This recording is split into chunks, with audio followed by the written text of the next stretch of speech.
Entonces, reciban un cordial saludo de parte de su profesora Betty Alejo en esta semana número 12. Llegamos ya a la semana número 12. Qué maravilloso es el tiempo, ¿verdad? Que ya nos quedan prácticamente 3 encuentros. Bueno, prácticamente no, nos quedan 3 encuentros para finalizar el contenido. Entonces, así que a repasar, jóvenes, ¿por qué? Porque van a un examen final. De una vez les voy dando el recordatorio, van a un examen final donde va todos los temas, las evaluaciones, todos los temas. Entonces, yo sé que ustedes son estudiosos, pero es importante que vayan administrando el tiempo y, por supuesto, fichando y resaltando las ideas más importantes, las ideas principales. Bueno, en este tema vamos a tratar entonces, en este tema número 12, vamos a tratar lo que es la psicología organizacional. Entre la matriz de objetivos que tenemos, primero, explicar las teorías de la psicología organizacional y posteriormente describir las teorías de la motivación. Precisamente hoy en la mañana ya les evalué todas las actividades pendientes. Pueden allí revisar en su aula virtual. Incluso jóvenes, también, o sea, el evaluar a tiempo nos permite también ver quiénes o cuáles estudiantes se han ido atrasando. Me llama poderosamente la atención que hay personas que no están no están allí a la par de las actividades semanalmente hablando. Recuerden, jóvenes, que estas actividades que se planifican en el aula virtual es para que ustedes las realicen antes de que vengan a la clase presencial, es decir, a la clase virtual, pero por supuesto, para que ustedes hagan esas actividades antes de llegar a la clase. Entonces, fíjense, he revisado, ¿verdad? Y falta mucha gente. En vista de todo eso, he reprogramado nuevamente, ya lo tienen reprogramado, aprovechen el tiempo, jóvenes. Allí les reprogramé desde la semana 10, 11 y 12, no, perdón, semana 10, 11 y 9, les reprogramé las actividades. Entonces, eso quiere decir que revisen la fecha porque no les di tanto tiempo, sino algunas hasta el miércoles 20, para que se pongan al día con las actividades pendientes. En este caso, foro, ¿verdad? La entrega de tareas que tampoco hay algunas personas que están pendientes. Bueno, cada quien sabe dónde está allí. Incluso en el foro, que yo siempre le coloco foro complementario, allí ya no le coloqué foro complementario, sino foro estudiantes pendientes por participar, para que se ubiquen allí directamente. Entonces, bueno, hoy justamente, ¿verdad? Saliéndonos de ese regaño sentimental, porque es un regaño sentimental. Yo soy como la mamá, ¿no? Como soy la tutora de ustedes, una mamá consentidora. Entonces les digo allí, jóvenes, no se acostumbren. No se acostumbran a atrasarse a las actividades. ¿Por qué? Porque cuando usted ya comience su semestre regular, allí es donde usted va a ver, hey, ¿por qué no planifiqué bien, no administré bien mi tiempo? Entonces es necesario que se dé una revisadita allí, ¿verdad? Y se detenga a pensar, hey, ¿por qué no estoy haciendo las actividades a tiempo? A tiempo es importante eso. Entonces, fíjense. Están llegando los chicos, por eso es que estoy hablando de esto, esperando que se incorporen todos. Entonces, bien, vamos a ir pasando la asistencia para que observen, ¿verdad? Si alguien está faltando. Entonces, Cristian acaba de llegar ahorita, lo vi. Cristian, estás presente, ¿cierto?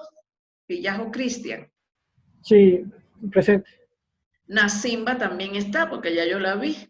Sánchez Diana Patricia. Sánchez Sí, Diana. Buenas tardes. Profe, buenas tardes. Muy buenas tardes. Pérez Juan Carlos. Presente, profe.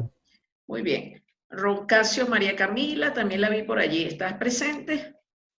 Presente, profe. Ok, muy bien. Jóvenes, traten de encender la cámara para que compartan con su compañero. Secaira Vaca María Cristina. Secaira, ¿está? Profe, María Cristina me acaba de indicar que tiene un problema de conexión de luz en su Sí, domicilio. ella está bien, pero avisó. Romero Yadira. Presente, profe. Muy bien. Mi presidenta, que es de Soto, ya la tengo allí. Rodríguez Edward está allí. Ramírez Lema Caterín. Presente, profe. Muy bien. Mena Mariuxi. Mena Mariuxi todavía sigue enferma, ¿verdad? Ella es la que tiene el COVID, ¿no es así? Ya está, ya. Correcto. Pero no sé si ya que estaba aquí ya. Ah, ya está por ahí. Ajá, ¿está? Ok. Muy bien. Pozo Verónica. Pozo Verónica. ¿Está Pozo Verónica? Bueno, me avisan porque la tengo un asistente. Soria Pazmillo Joana. Presente, profe. Ok, un momentico. Ramírez la tengo acá. Mena me dijeron que está presente, ¿cierto? Sí, profe, estoy aquí. Ajá. Ok, espera, ¿cómo sigue? ¿Cómo te sientes? Ya mejor, profe. Gracias a Dios. Ya estoy mejor. Qué bueno. Qué bueno que, bueno, no qué bueno que lo tienes, sino qué bueno que te has recuperado. Son dos cosas totalmente diferentes. Muy bien. Pozo. Pozo no ha llegado, o sea, llega ahorita. A Soria. Soria. Presente, profe. Muy bien. Y Andrade Elizabeth. Presente, profe, gracias. Muy bien. Entonces, fíjense lo siguiente. Bienvenidos todos. Fíjense lo siguiente. Hoy tenemos un tema sumamente importante como son las teorías de la motivación. He estado evaluando, por supuesto, ya los foros los evalué, todos sus cuestionarios, incluso, como les estaba explicando, hice una extensión en la reprogramación de algunas actividades. Entonces, quiero decirles que, bueno, me estoy muy complacida porque de verdad el foro de las teorías de la motivación me gustó mucho, la participación que hicieron. Entonces, hoy vamos a trabajar justamente este tema, ¿verdad? El tema de la psicología organizacional, que es importante. Aquí tenemos tres personalidades muy relevantes, como es la estimada Elizabeth, Edward y Soto. Ustedes, yo quiero saber qué tiempo más o menos van a durar ustedes en esas exposiciones, para yo más o menos planificar allí. ¿Qué tiempo? Profe, considero que no nos vamos a pasar de por persona entre 5 a 8 minutos por persona. Ajá. Elizabeth, ¿tú estás de acuerdo? Porque Elizabeth no es de 8 minutos. ¿Estás de 8 minutos también, Elizabeth? Yo creo que más o menos se mira unos 10 minutos, de 8 a unos 12 minutos, porque puse una diapositiva extra por si acaso me sobra el tiempo, pero si no, yo me acoplaría. No, el tiempo que tú necesites. No hay ningún problema. El tiempo que ustedes necesiten. ¿Y Edward? Profe, solo es por el tema de que si después de nosotros hay otra exposición, por eso nosotros quedamos en que nos íbamos a demorar este tiempo. No, después de ustedes no. Acuérdense que semanalmente nosotros trabajamos solo temas por semana. Entonces, este tema 12 es único, o sea, las teorías de la psicología organizacional y las teorías de la motivación. Ok, y Edward, más o menos, ¿tú qué tiempo duras? Unos 10.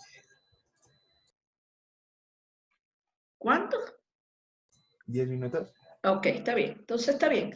Bueno, comencemos entonces, jóvenes. Fíjense lo siguiente.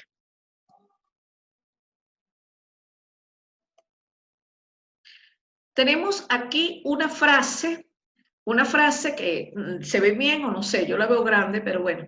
Entonces, porque una cosa es cuando la veo en la pantalla normal y después se me pone como más grande. Entonces, fíjense, dice así: el éxito en la vida no se mide por lo que logras, sino por los obstáculos que superas. Y esta frase es sumamente importante, es decir, esta frase, pensamiento, es muy importante. Porque justamente la motivación, jóvenes, tiene mucho que ver con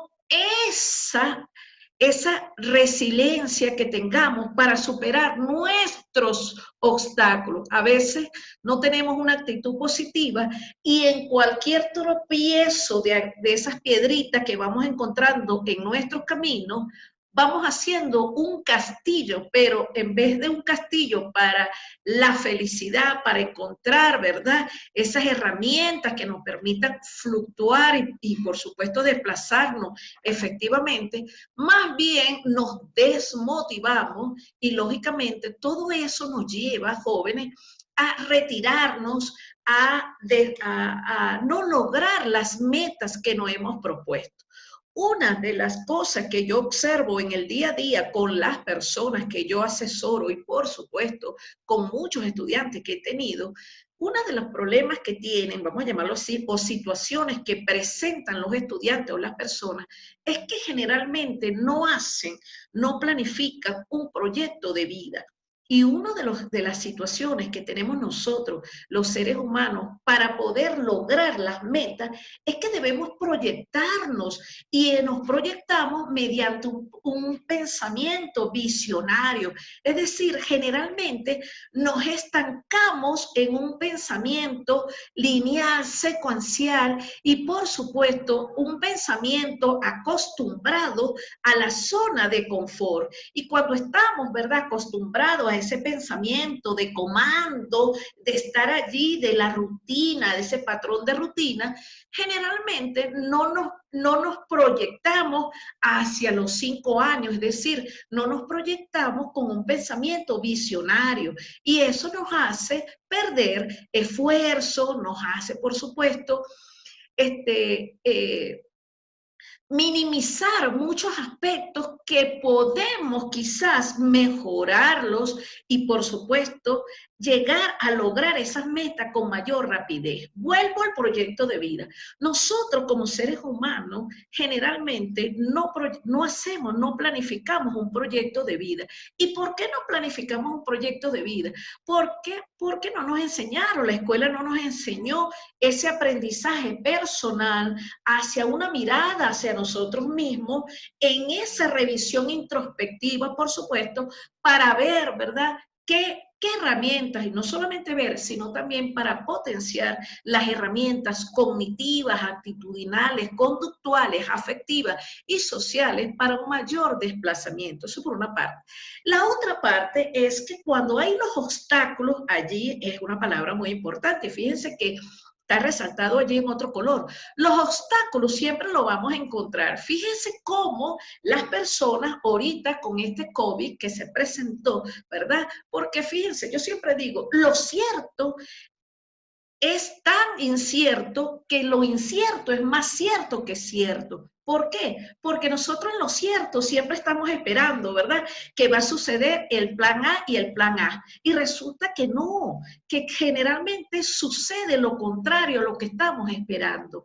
Y desde ese pensamiento, ¿verdad?, reactivo, desde ese pensamiento secuencial, nosotros de una u otra manera, jóvenes, nos acostumbramos a estar en la zona de confort. Y cuando llegan los obstáculos, cuando llega lo inesperado, no sabemos qué hacer. Es decir, no tenemos las herramientas allí desarrolladas para desplazarnos de manera más rápida, salir de esa situación y eso de una u otra forma nos obstaculiza un desplazamiento efectivo. Eso por una parte.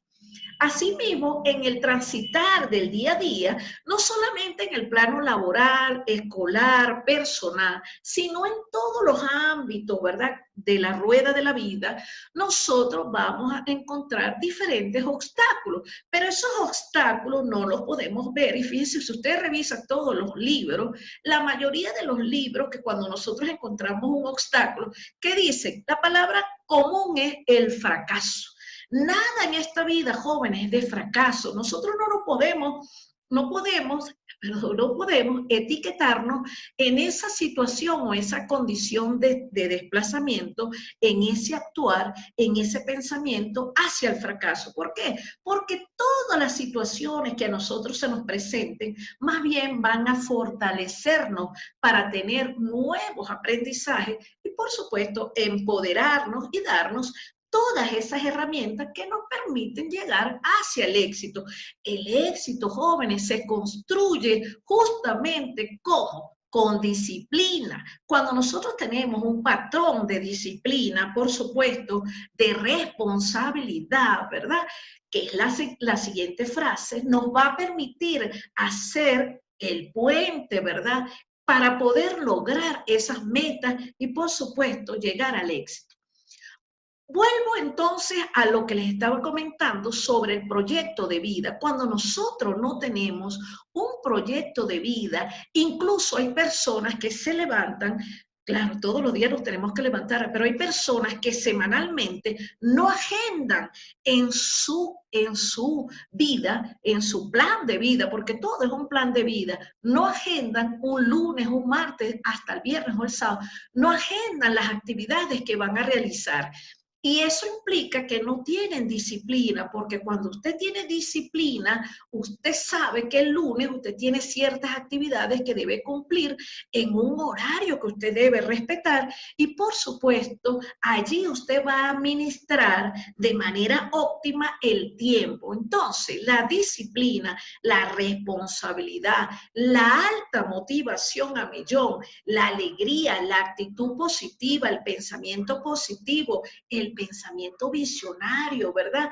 Nos va a permitir, y por supuesto, ese pensamiento estratégico nos va a permitir a nosotros, como seres humanos, desarrollar las herramientas cognitivas, actitudinales, sociales, afectivas y conductuales. Entonces, eso nos permite además superar cualquier obstáculo, contrariedad, evento inesperado que nos hace llevar, ¿verdad?, una vida más placentera, más fluida y, por supuesto, mantener el equilibrio entre mente, cuerpo y alma. Ustedes no ven que las personas andan ahora sumamente aceleradas. Eso es lo que nos trajo la vida moderna. Vivimos acelerados, nos quejamos por todo, una quejadera, lo tenemos al 100%, al 1000%, 0%.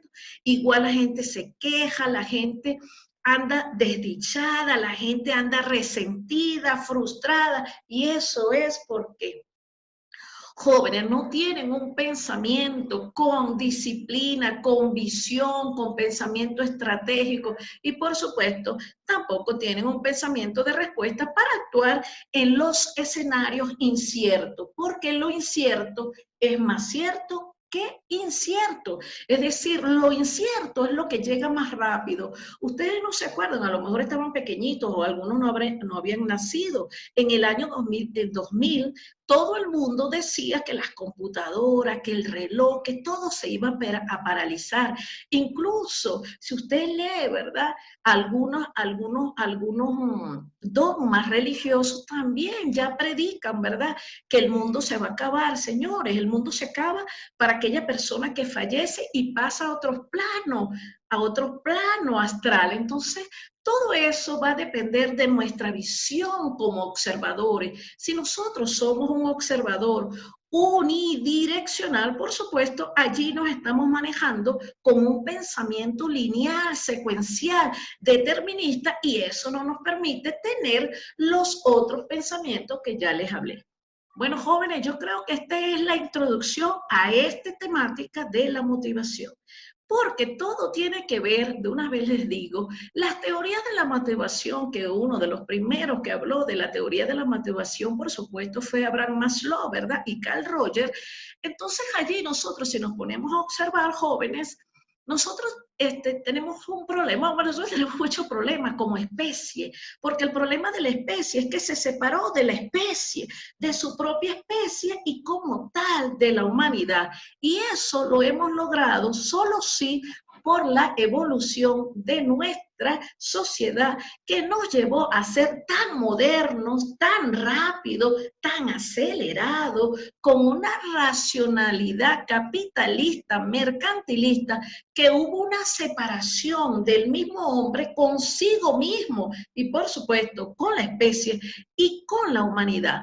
Por eso es tan importante, jóvenes, entender todas las teorías, pero como dice Carl Jung, entienda todas las teorías, pero lo primero entiéndase usted como ser humano, porque una de las situaciones que tiene la humanidad es que no se entiende a sí mismo. ¿Y por qué no se entiende a sí mismo? Porque no se ha permitido una mirada hacia sí mismo para entenderse en esas profundidades que es la mente. Y la mente, volvemos entonces a revisar aquí, jóvenes.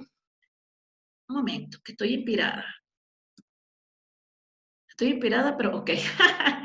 Que tenemos que volver a revisar, jóvenes, entonces Sigmund Freud. En la clase pasada, ¿verdad? Como fue largo el ejercicio, el chalala, y Elizabeth empezó, ¿verdad? Con su disertación muy bonita y todos continuaron. A mí me gustó muchísimo el ejercicio, espero que me hayan evaluado bien. Sin embargo, ¿verdad? Por el tiempo, entonces tomé la decisión de resaltar algunos aspectos importantes de Carl Jung y por supuesto de Sigmund Freud. Comenzando con Sigmund Freud, y fíjense lo siguiente, hago un paréntesis aquí. Esto que traigo acá es justamente tal cual como ustedes lo escribieron en el foro. Ustedes lo escribieron en el foro y dada a las circunstancias del entendimiento de que una de las teorías más difíciles de verdad para comprender es precisamente la teoría del psicoanálisis. Entonces, como vi que ustedes entendieron la clase en perfecta armonía, dije, Dios mío, voy a llevarlo para que ellos vean qué contenta estoy yo porque ustedes me están entendiendo y si ustedes me entienden, eso quiere decir que yo soy excelente profesora. Entonces, fíjense, en palabras de algunos estudiantes, traigo aquí citado textualmente, porque lo que hice fue copiar y pegar. Entonces, fíjense, dice así alguien, cada quien se descubrirá allí. Dice que Sigmund Freud, ¿verdad?, descubrió el psicoanálisis trabajando con pacientes histéricas. Y justamente así fue, jóvenes, porque recuerden que cuando Sigmund Freud trabajó esa teoría, ¿verdad? Fue en el siglo XVIII, XIX, bueno, en el siglo XIX. En ese siglo XIX, recuerden que allí, por eso pongo esa imagen, la iglesia tenía todavía no el control total como lo tuvo en la Edad Media, sino, jóvenes, tenía el control, pero recuerden que nosotros venimos heredando del pasado, nuestra sociedad como tal, veníamos heredando del pasado esos dogmas, esos principios, esos valores y por supuesto todo lo prohibido, incluso la culpa. Nosotros venimos arrastrando una culpa de la cigüeña, de Adán y Eva, como se lo comenté en la clase anterior, de Jesucristo, que nosotros no tenemos ni arte ni parte con esa culpa, pero la culpa no es de la vaca ya, sino de nosotros los seres humanos. Entonces nos hemos ido arrastrando, ¿verdad? Una serie de costumbres, de creencias, de mitologías, de ideologías, que de una u otra manera, jóvenes, en vez de ayudarnos a crecer como seres humanos y acercarnos a nuestra especie, a nuestra humanidad, nos ha ido retirando. Entonces, como había mucho miedo, por supuesto, porque nosotros, también uno de los elementos que causó la iglesia a nuestro hombre universal es precisamente llenarlos de miedo. El hombre universal está lleno de miedo producto de todo ese dogma religioso que nosotros nos dicen que todo es pecado. Y ya el hombre no sabía qué era lo que era o no pecado. Fíjense que cuando nosotros estamos en un acto sexual, que es uno de los ejemplos que trataba Sigmund Freud, nosotros sentimos culpa del gozo de nuestro cuerpo, del placer, del disfrute, y por supuesto, todo eso nos lleva a ponernos allí, ¿verdad?, en una dualidad, en una línea de ¿cómo se dice?, de polarización, porque justamente nos llevaron a ver, ¿verdad?, entre la verdad y no verdad, el pecado y no pecado, y nosotros no sabemos qué realmente será un pecado o no pecado. Y recuerden que las acciones virtuosas tienen que ver con esa visión que nosotros tenemos. con tal de que no se le haga daño a la sociedad, todo está dentro de las acciones virtuosas. Lo contrario sería entonces, ¿verdad? Lo no virtuoso es cuando le hacemos daño a las personas. Pero volviendo a Sigmund Freud, que es lo que quiero decirle aquí, jóvenes, es que justamente una de las situaciones que mayor, ya está comprobado, eso no lo digo yo, lo dicen los letrados, que el hombre cuando está en ese placer sexual, estoy hablando del hombre general, cuando está en el placer sexual, de una u otra forma, jóvenes, tenemos esa culpa, tenemos ese miedo y hemos ido arrastrando, sobre todo a las mujeres, y culturalmente hablando, porque venimos de una cultura patriarca, ¿verdad? Que el hombre sí puede disfrutar a plenitud, pero la hembra no. Y de una u otra manera, cuando llegamos a esos placeres exóticos, ¿verdad? De una u otra forma, la hembra sobre todo, se siente sumisa, se siente vulnerable frente al varón. Dígame, pues si le toca un macho cavernícola, ¿verdad? Que simplemente la lleva allí más bien a bajar la autoestima. Entonces, todas esas situaciones tienen que ver con ese secreto, con esos miedos, con esas situaciones, con ese contenido aprendido que ha hecho, ¿verdad? Y sobre todo en el siglo que se aplicó esta teoría, que por supuesto había más miedo porque la iglesia tenía ya un control y la gente no se atrevía, incluso la sociedad gay no estaba desarrollada, recuerde. Entonces todo aquel que no estaba de acuerdo con su conducta sexual, mujeres que no se les permitía expresar ese contenido, ¿verdad? Sexual, entonces eso entraban en resentimiento, en frustración, incluso jóvenes, muchos sacerdotes, que los sacerdotes han sido cuestionados durante todos los siglos porque hacían, ¿verdad? Hacían tributo al sexo utilizando mujeres inocentes. Y bueno, ¿cuántas mujeres no fueron sacrificadas? Y todas esas situaciones de historia sexual, de una u otra manera, fueron creando conductas histéricas que por supuesto tenían un contenido, como los resalta allí, ¿verdad? Esta persona que escribió un significado oculto, porque la mente joven, la psique, de una u otra manera, en esa estructura cognitiva, va guardando ese contenido discursivo del oculto. No nos podemos expresar abiertamente. Imagínense ustedes, la comunidad gay en ese entonces no se podía, un homosexual que dijera que era homosexual era mal visto. Sin embargo, si ustedes se ponen a observar la historia, desde el origen de la historia hasta el siglo XIX, se habían incrementado todo lo que tiene que ver con la prostitución, se habían incrementado las infecciones de transmisión sexual porque todo era oculto y como no había avanzado bien lo que era la ciencia, todo lo que era la parte preventiva, entonces todo eso trajo flagelos, situaciones, miedo y ese contenido oculto. Por otra parte, saliéndonos de eso, una vez que usted tiene una disfuncionalidad allí de lo que quiere y no quiere, o de lo que quiere y no puede hacer, por supuesto que eso va a traer alguna sintomatología neurótica y que por supuesto porque le va a hacer, ¿verdad? Aquí otra vez vuelvo a decirlo, esos contenidos psíquicos reprimidos e inconscientes, y es la mente subconsciente que va a estar allí comandando ese actuar. ¿Y cuántas personas que ustedes ven, y eso lo vemos mucho, me disculpan porque yo no es que no tenga un sentido religioso, lo tengo, pero esa parte, ¿cuántas personas no vemos en la iglesia que dicen por tu culpa, y al final lo que van es a criticar a las otras personas, a enjuiciar, y nos encanta, jóvenes, ser jueces de lo demás, y eso por supuesto también nos llevó a reprimirnos, a ponernos máscaras frente a la sociedad y a no expresarnos realmente desde ese sentido de autonomía que tenemos como seres humanos.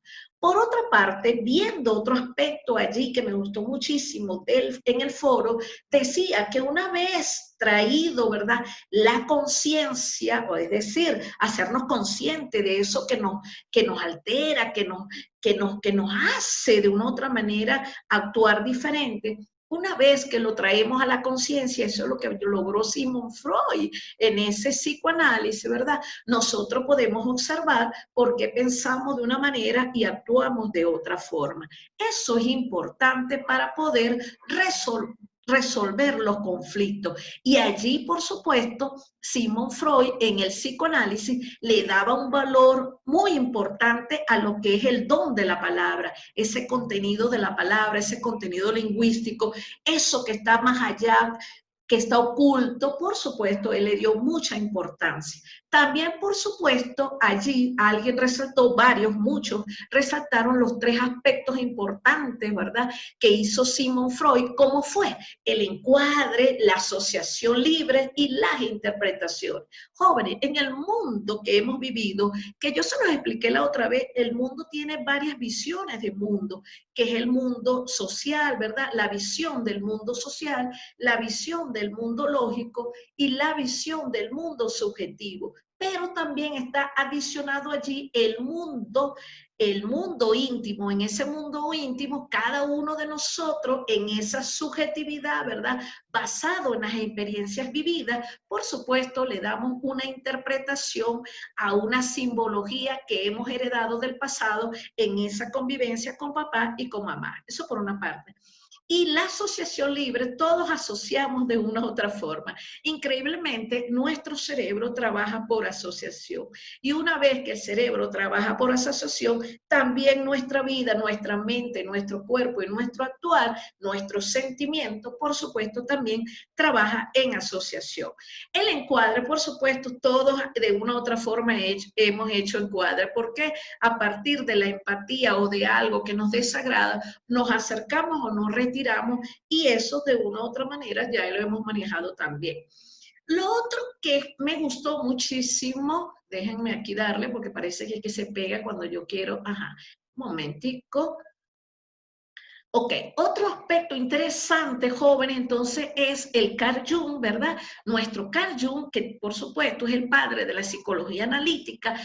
Carl Jung es más viejo que Freud, es más joven, perdón, que Freud, sin embargo, trabajó con él, pero él no se anotó al 100% con todo ese contenido teórico que había generado Sigmund Freud, porque acuérdense, están en el siglo XIX, para que Sigmund Freud entrara a lo que se conoce como el Círculo de Viena, ¿verdad?, que era el que tenía el poder de ese control científico para validar la teoría, para que fuera científicamente hablando validado como una teoría experimental, es decir, como algo científico, tenía que pasar por ese Círculo de Viena. Y dentro de eso estaban, por supuesto, ese poder. Acuérdense que las sociedades se manejan por poderes. El que tiene el dinero tiene el poder, y el que tiene el poder tiene el control de la sociedad. Y por supuesto, dentro de eso, de esos poderes, estaba la iglesia como primer poder.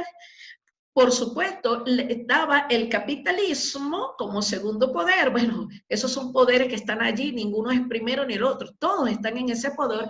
El poder eclesiástico, el poder económico, el poder político, el poder militar, por supuesto que han de una u otra manera han controlado a nuestra sociedad. Pero volviendo a Carl Jung, que esto es una historia, esto es un recorrido que yo le estoy haciendo para que les quede como un recuerdo allí de lo que es la teoría psicoanalítica. Volviendo a Carl Jung, dice lo siguiente: todos los seres humanos nacen con una actitud psicológica introvertida y extrovertida. De todos los participantes en el foro, todos dijeron eso. Entonces, en su mayoría, nosotros, usted, desde ese análisis introspectivo que usted se hace, ¿cómo se observa usted? ¿Una persona desde una personalidad introvertida o extrovertida? O a veces tiene un 50% de introvertido o extrovertido, eso lo sabrá usted. Pero fíjense que cierto era lo que decía Carl, ¿verdad?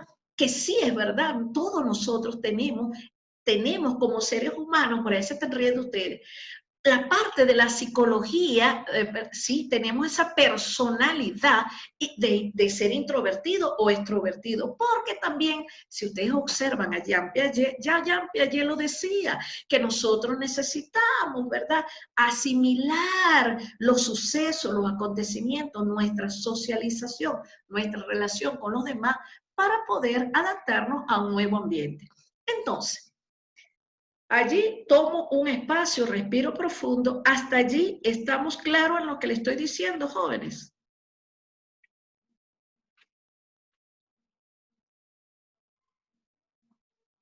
¿Sí o no? Sí, doctora.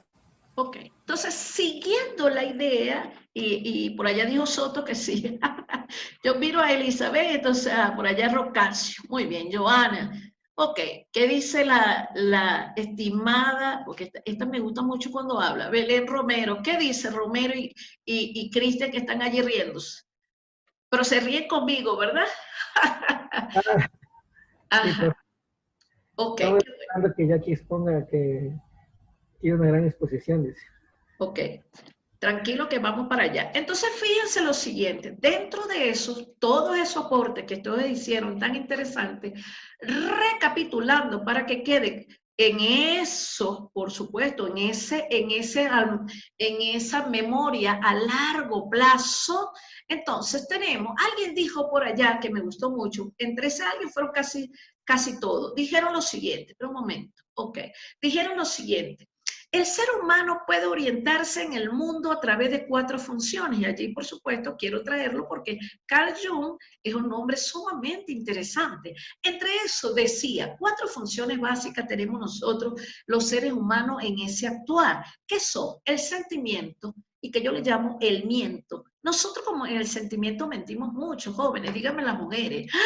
Claro, pero no, si nosotros las mujeres mentimos, ¿verdad? Porque a veces nosotros mentimos, porque claro, mentiras piadosas, pero el hombre es más mentirosillo, el varón. ¿Por qué? Dígame cuando tiene 3 novias, ¿ah? A todas las quiere y a todas las visita y juega allí, ¿verdad? Entonces, en ese sentimiento, generalmente todos en lo sentimental, o sea, en la afectividad mentimos. ¿Por qué? Porque a veces somos incongruentes en nuestras formas de actuar, nuestra forma de pensar y nuestra manera de sentir.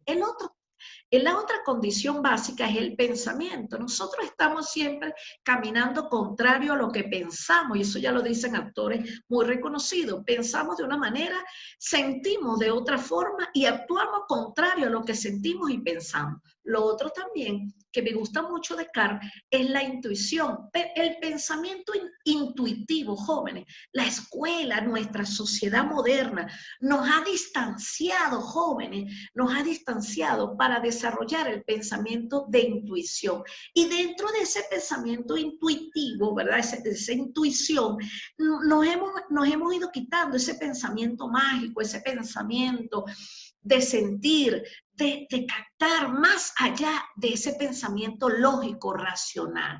Y lo otro es la sensación. Yo les recomiendo a ustedes muchísimo cuando vayan a trabajar que pongan en práctica algunos ejercicios que desarrollen en nuestros usuarios, personas, la sensación. Nosotros, si no vemos, no sentimos, jóvenes, parece mentira. Si no vemos, no sentimos la sensación.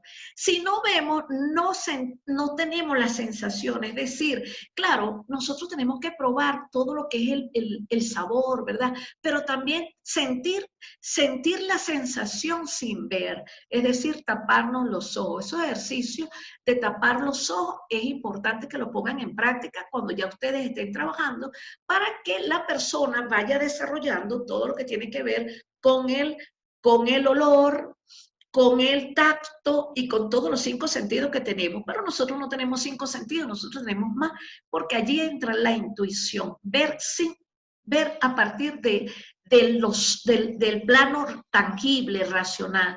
Debemos ver qué le ocurre a los que son videntes, qué le ocurre a aquellas personas que no ven, que son ciegas, ¿verdad?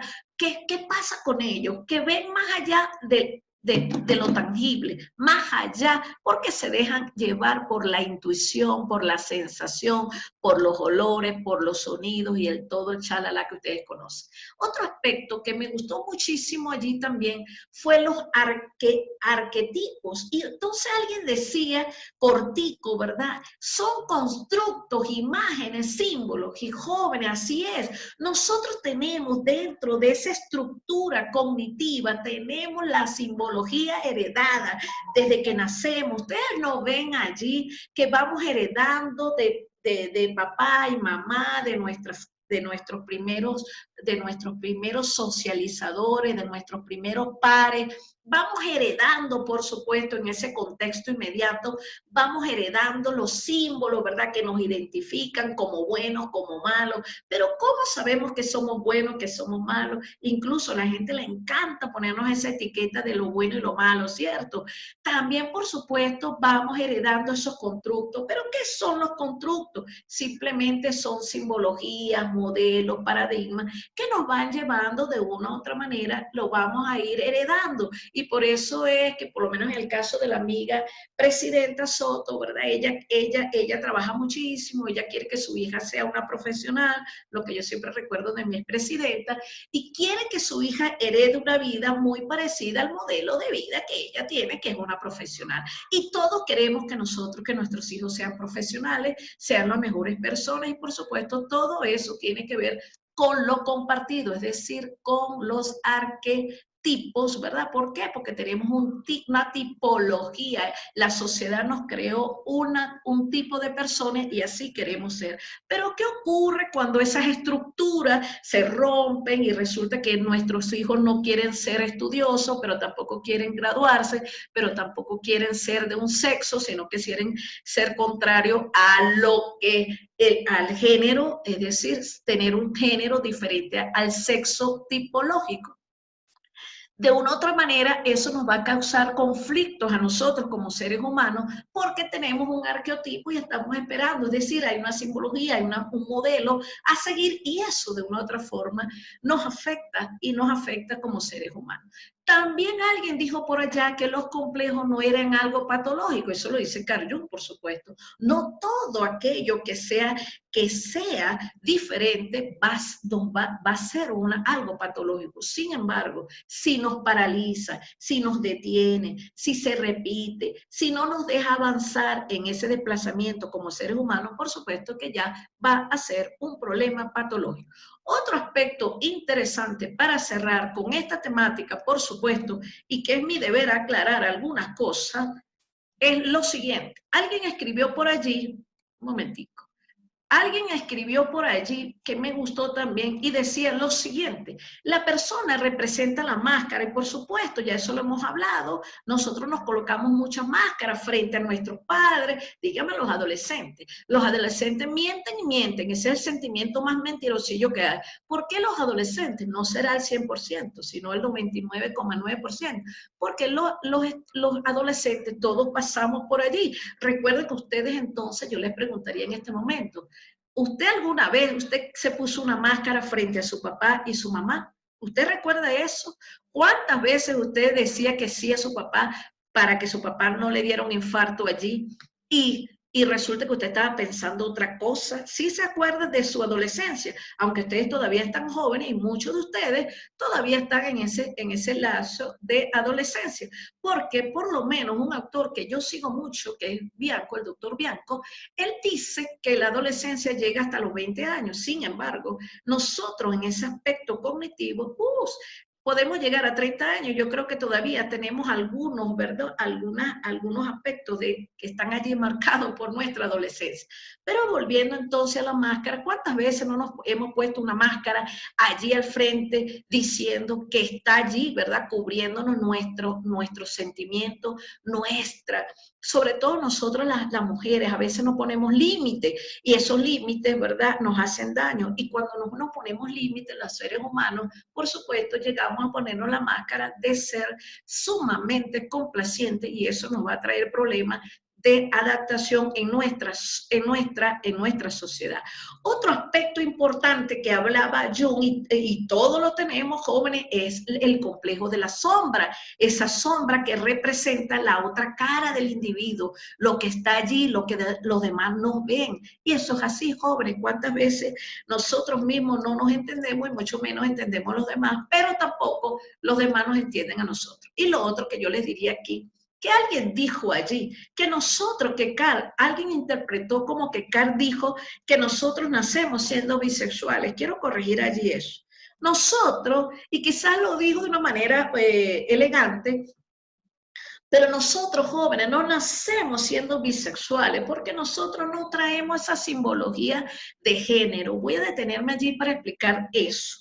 Nosotros como seres humanos, la sociedad, ¿verdad? Nosotros venimos biológicamente hablando, fisiológicamente hablando, nosotros venimos para ser varones y hembras. Simplemente, eso es la anatomía, es decir, anatómicamente yo tengo algunos elementos tanto anatómicos como fisiológicos que me enseñan a mí, o sea, exteriorizan que yo voy a ser una hembra, caso contrario, el varón. Y así es que nos diferenciamos, es decir, socialmente hablando, nos diferenciamos como varones o como hembras. Y eso nos da un sexo anatómico. Eso está claro allí. Lo otro es que nuestra sociedad nos va creando un género y ese género es lo tipológicamente hablando lo determina la sociedad con el género masculino y femenino. Es decir, que papá y mamá, sin saber si nosotros vamos a ser varón o hembra, ya nos determinan un género masculino o femenino. Y eso ya ustedes lo saben porque culturalmente hablando hay una determinación de un género. Entonces, el sexo simplemente es un sexo anatómico, es decir, usted como varón no hay una diferenciación allí entre la hembra y el varón. Y en el género es cultural, es decir, nuestro género lo hace la cultura. Culturalmente hablando, nuestra sociedad nos determinó para ser un femenino o un masculino. Incluso observen las planillas allí cuando nos solicitan ¿de qué sexo es usted? Entonces le colocan, revisen que la mayoría es así, le colocan femenino y masculino, porque usted no puede ser de un sexo femenino y masculino, eso está mal, porque nosotros somos de un sexo varón o hembra, eso sí está bien, y un género masculino o femenino. Pero volviendo al caso de que alguien dijo por allí que nosotros nacemos bisexual, no nacemos bisexual, simplemente es que como lo decía Carl Jung, nuestro cerebro tiene una energía masculina y femenina, ya eso está demostrado. Nuestro cerebro orgánicamente, funcionalmente, tenemos una energía tanto femenina como masculina, independientemente, jóvenes, de nuestro sexo y género. Entonces, ¿qué quiero decir con esto? Que dentro de esa energía masculina y femenina, usted como ser humano único, individual y singular, usted va a proyectarse más con la energía masculina o con la energía femenina. Por eso es que vamos a ver en algunas chicas, ¿verdad? Que son toscas, que son agresivas, que tienen una voz fuerte, ¿verdad? Es porque se están proyectando con la energía masculina. Caso contrario, vamos a ver a unos varones, ¿verdad? Que son dóciles, ay, que sean todos así, por favor, que sean dóciles, que cruzan la pierna, ¿verdad? Que son suavecitos, pero es porque se está manejando con la energía femenina. Entonces, volviendo a la teoría de Carr, él decía lo siguiente, manejó esta terminología, que es el ánima, ¿verdad? Que es el complejo funcional que representa el aspecto femenino en los hombres. Y fíjense, él acuñó el término ánima, pero no hacía referencia al cerebro. Sin embargo, ya está demostrado que la energía femenina está en el hemisferio cerebral. A ver, ¿dónde está esa energía femenina? ¿En qué hemisferio cerebral está la energía femenina? ¿Izquierdo? Rocasio, punto negativo. ¿Quién más? Si no es el izquierdo, será el derecho. Recuerden que lo dócil, lo caritativo, lo compasivo, la compasión, la dulzura, está desarrollado en el hemisferio cerebral derecho, derecho. Y en el izquierdo, en el hemisferio cerebral izquierdo, está todo lo que es la autoridad, ese nivel dogmático de autoridad, de imposición. Eso está en el hemisferio cerebral izquierdo y proyecta la energía masculina. Caso contrario, según Cal, entonces hablaba del animus, que es el complejo funcional que representa el aspecto masculino en las mujeres. Volviendo a estas dos terminologías, nosotros no nacemos bisexuales, nos hacemos en esa socialización con el otro, en esa preferencia sexual, podemos ser bisexuales, es decir, el bisexual es cuando nos gustan los dos géneros, es decir, nos gusta tanto la masculina como el femenino. Entonces, ¿qué ocurre? El homosexual es simplemente le gusta una persona del sexo igual. Y el bisexual es que le gustan los dos. Es decir, si yo soy una hembra, me gustan también las hembras, pero también los varones. Y ahí no hay ningún problema. Pero que es allí donde yo creo que esta persona hizo el comentario y está muy bien. Porque culturalmente hablando, cuando nosotros nos hacemos homosexuales, bisexuales, transexuales, es porque hemos aprendido culturalmente hablando en esa socialización. Hemos aprendido esos patrones sexuales. Pero volviendo, y para cerrar mi intervención, hay un actor que se llama Edgar Morin. Edgar Morin fue el representante de la UNESCO. Edgar Morin habla allí de la energía masculina y femenina. Y él dice que como el cerebro, ¿verdad?, tiene un 50%, por decir, de femenino y un 50% de energía masculina, nosotros en cualquier momento podemos traer, ¿verdad? Podemos atraernos o dejarnos atraer por la persona que no necesariamente es igual a mí, es decir, una mujer. Puede ser otro, o me puede gustar tanto una mujer como un hombre, porque tiene que ver con la energía con la cual yo me proyecto. Incluso hay un actor, ¿verdad?, que es Masterilloso, que es muy conocido en su teoría sexual. Él también hizo muchos experimentos jóvenes con personas, muchas personas, donde descubrió, Master y Johnson, ¿verdad?, descubrieron en su teoría sexual que nosotros sentimos placer viniendo de un hombre o viniendo de un varón o de una mujer, porque él lo hizo con ciertas personas y simplemente lo que hacían era experimentar placer, pero no sabían o sea, el experimento consistió en que no sabían si que las caricias venían de una hembra o de un varón. Y por eso es que esta persona, cuando dijo que podemos ser bisexuales, sí podemos, porque son conductas jóvenes que hemos ido aprendiendo en nuestra socialización. Y para concluir entonces, en la etapa de la adolescencia, allí es donde nosotros podemos experimentar esas experiencias que tienen que ver con el cambio, ¿verdad?, de la bisexualidad o la homosexualidad.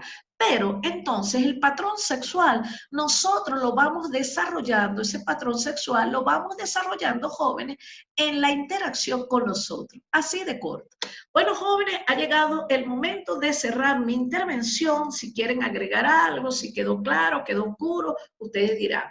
Esto ha sido, hasta ahora son las 3:56, parece mentira, tienen una hora entonces, me parece, o sea, yo sentí que era importante darles estas aclaraciones. ¿Por qué? Porque de una u otra manera, todo lo que ustedes escriban en el foro, yo lo leo y en sus tareas, y eso me permite a mí ver qué están aprendiendo ustedes y si el contenido está quedando claro. Bueno, jóvenes, ¿alguna sugerencia, alguna pregunta, alguna duda, alguna situación? ¿No? Por allá dice Roncal que no, dice Elizabeth que no. Aclarado, clarito, oscuro, como digo yo.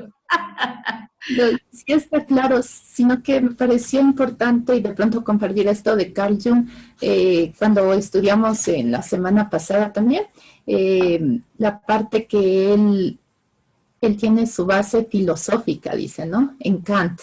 Entonces, que Sigmund Freud era más pragmático y eso me gustó del que Carl Jung también se tira un poco a lo que es metafísico, a la filosofía oriental, a toda esa parte. Y también, en cambio, con Freud tuvo mucha influencia en la sociedad, inclusive en el arte, ¿no? En las pinturas de Salvador Dalí se ve el pensamiento encajonado. O sea, es como abrir la puerta a un pensamiento. O sea, todo esto que estamos aprendiendo de psicología, de los diferentes psicólogos, nos ayuda a comprender mejor el mundo, ¿no? Y Así me es. parece muy, muy interesante. Muchas gracias. Qué bueno. Y ese pensamiento encadenado, es que nosotros venimos, yo creo que es encadenado y encadenado, porque todo o sea, como lo dice Eduardo Ponce, nosotros hemos heredado del pasado tantas cosas que no nos hemos identificado como somos realmente.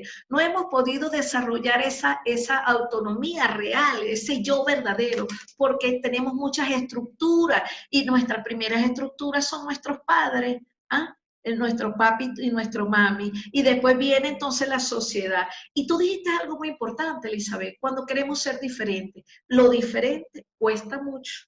La sociedad no permite lo diferente. Y por eso es que a Carl Jung no le dieron el reconocimiento que se lo dieron a Sigmund Freud. En cambio, a Carl Jung no le dio la sociedad ese reconocimiento. En la actualidad, después de su muerte, es que de él se está hablando más. ¿Por qué? Porque Carl Jung era diferente en ese pensamiento metafísico, en ese pensamiento de ese pensar diferente. Y en la diferencia es que la sociedad todavía no ha dejado, no ha permitido romper con las estructuras que hay. Muy bien. Entonces, fíjense, vamos a pasar al tema, ¿verdad? Tenemos una hora exacta, qué bueno, porque esta teoría del psicoanálisis es importante entenderla. Ahora bien, hoy vamos a tratar entonces, ¿verdad? La teoría de la motivación, que ya ustedes igual, ya yo se las hice en la clase magistral, pero voy a poner 3 evaluadores. Mis 3 evaluadores, que no voy a ser yo la que voy a poner la nota, van a ser Pérez Juan Carlos, Sánchez Diana Patricia y Romero Yadira. Ustedes 3 tienen la obligación allí, jóvenes, de evaluar a las 3 personas que van a exponer, pero más allá de evaluar las limitaciones, ¿por qué te ríes, Belén? Y todo lo demás es más bien los aportes que hagan ellos, o como usted también sabe más, también es aportar algo que ellos no hayan dicho. Eso es lo que quiero, eso por una parte. Ahora bien, luego que terminen de exponer y sean evaluados, entonces tengo aquí, para que también se ría, Cristian Pillajo, Roncasio María, Soria Joana, estas 3 personas van a hacer las conclusiones de lo que se dijo o faltó por decir. ¿Estamos claros en la dinámica del juego, jóvenes? ¿Sí? Bueno, adelante entonces. Adelante.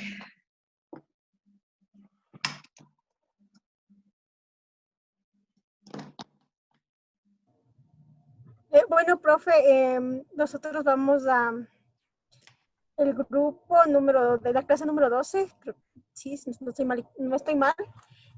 Vamos a exponer sobre la psicología organizacional. Voy a compartir la pantalla, por favor. Permítame un segundito. Tómese el tiempo que necesite, tranquila y relajada. Enseñe todo lo que usted sabe.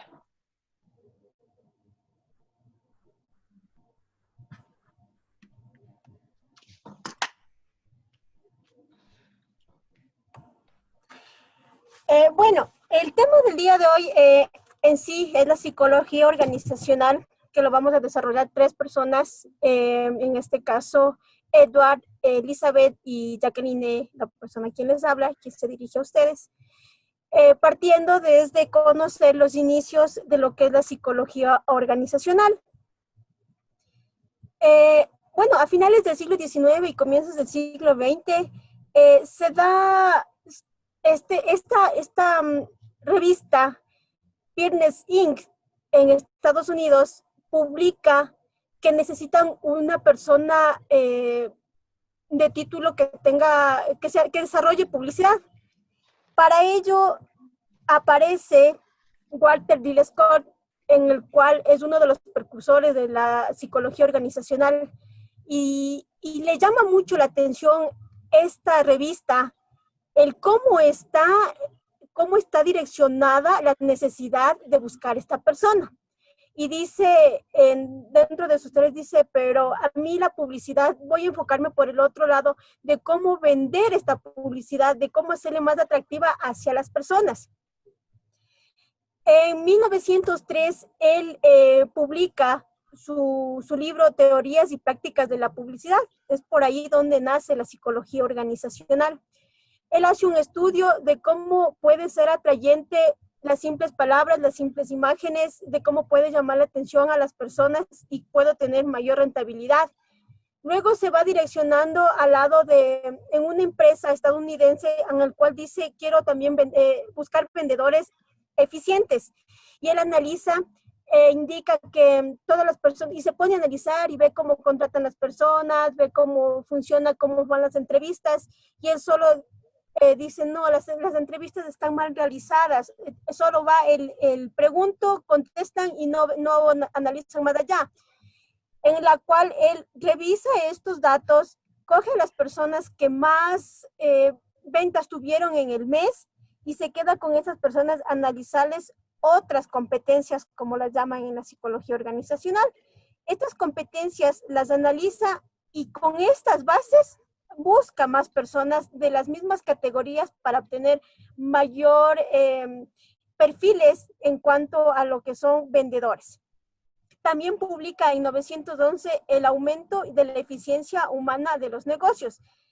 Ya va más incursionada en la psicología organizacional. Junto a él, en las mismas épocas, nace con sus teorías Hugo Munsterberg, que aparece con su libro La psicología y la eficiencia industrial. Este precursor es alemán, nace en Alemania, se instruye y va a dar todos sus conocimientos en las empresas en Estados Unidos. De hecho, Waldir es estadounidense también. Como se conocen, y también se conocen en la fundación, porque Hugo Munsterberg es presidente de la asociación, de la ZAPA, Asociación de la Psicología Americana. Junto con él junto con él y Lillian Moreland Gilbert, quien también aparece en esta época. Lillian también presenta junto a su esposo 3 libros relacionados en la psicología organizacional, de lo que es el estudio, y ya viene con el estudio del movimiento, también presenta el estudio de la fatiga, el estudio del movimiento aplicado. Todos estos 3 libros van relacionados a la cual estos textos o estos libros y estas teorías aplicadas en ellos en la Primera Guerra Mundial definen para contratar soldados que se necesitaba con perfiles y características especiales que vayan a la guerra. Posterior a eso, viene en 1945, no sé si todos lo conocen, no había leído y no sé si todos saben que las normas APA va relacionada a la Asociación Americana de la Psicología, en la cual en 1945 estos psicólogos y la empresa y otra sociedad industrial de organización deciden llamarlo definitivamente la psicología organizacional y del trabajo, porque se llamaba psicología industrial y de negocios, así lo denominaban muchos precursores y no lo tenían claro hasta cuando deciden darle este nombre estas 2 asociaciones. Bueno, posterior a eso, ¿qué es la psicología industrial, laboral o organizacional? Debemos conocer que es lo mismo, ¿no? La psicología industrial, laboral o organizacional viene a ser lo mismo en sí, sino que al transcurso del tiempo ha venido tomando más renombre la psicología organizacional. La psicología organizacional, por definición, es la rama que se encarga del estudio del comportamiento de los individuos y grupos que pertenecen a las organizaciones. Se puede conocer se puede hacer muchos estudios de estas personas, ya sean actitudes, acciones de ira, enojo, fastidio. Se puede conocer la carga laboral, se puede conocer el exceso de trabajo, se puede conocer o se puede hacer estudios de burnout, que es el quemado en el trabajo, se puede realizar la felicidad del trabajo, así todos los pros y los contras que podamos encontrar en cuanto al desarrollo de cada persona dentro de su área laboral, todo el ambiente que le rodea, todas las, el personal o todo su compañero, qué tan influyente es para que desarrolle cada una de las personas sus actividades. Todo esto pues desarrolla la psicología organizacional. Importancia de la psicología organizacional. Pues las empresas de hoy tienen que adaptarse en el mercado cambiante, donde la motivación y la satisfacción de los trabajadores pueden influir en el rendimiento de la empresa. Como sabemos, todos yo creo que estamos y conocemos un sistema organizacional, todos tenemos experiencias laborales y conocemos o sabemos que si nosotros nos sentimos bien, estamos acorde en nuestro puesto de trabajo, ya sea en lo físico, sea en lo mental, sea en la carga laboral, estamos de acuerdo incluso en el tema de la remuneración, pues desarrollo de igual manera mis actividades y todo esto va de la mano a enfocarse en una buena productividad que le da rentabilidad a la empresa y se mantiene en una estabilidad donde puede remitir y mantener buenas acciones también para las personas. Es muy importante de que las empresas vayan a la vanguardia con todos los cambios que hay para motivar a las personas. Las motivaciones no son solo laborales, muchas de las veces las motivaciones son simplemente de palabras o hechos que les pueden enaltecer a la persona para poder tener más productividad de las mismas. ¿Qué hace un psicólogo o una psicóloga organizacional? Pues dentro de las principales actividades que se puedan desarrollar, esta persona o este profesional llamado psicólogo organizacional, primero es estudiar el comportamiento humano dentro de las organizaciones. Como lo habíamos dicho hace un momento, tenemos muchas actitudes y muchas personas que estas personas pues desarrollan sus actividades dependiendo cómo se sienten. Entonces, estudiar si esta persona se siente bien, se siente mal, la influencia incluso de la familia, qué tanto influye para el desarrollo de la actividad, en base a test, en base a cuestionarios, en base a simplemente entrevistas personales, se les puede obtener estos estudios. Evaluar y seleccionar el personal. Una de las principales actividades, pues si nosotros evaluamos y seleccionamos al personal idóneo, con las competencias y las características del perfil que necesita la empresa, nosotros tenemos la certeza de que esta persona primero no se me va a ir y tenemos la certeza de mantener una rotación baja en el área, en la empresa. Bueno, también el evaluar el desempeño de todos los individuos o de tanto individuos como las organizaciones entre sí. Muchas de estas personas, muchas de las empresas se quedan o no desarrollan algunas actividades para evaluar los desempeños de las actividades y simplemente lo dejan que lo desarrollen como pueda cada persona. Pero sí es bueno incrementar algunos aspectos de motivación para poder conocer el desempeño en cómo lo están desarrollando en cada área.